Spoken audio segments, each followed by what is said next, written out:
for 10 years.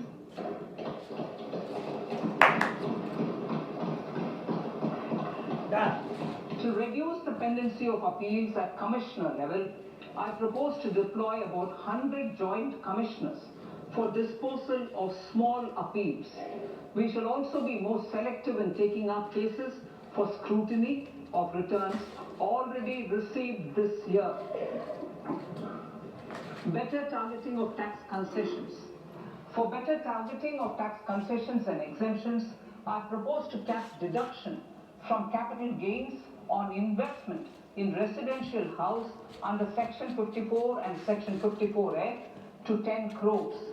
Another proposal with similar intent is to limit income tax exemption from proceeds of insurance policies with very high value.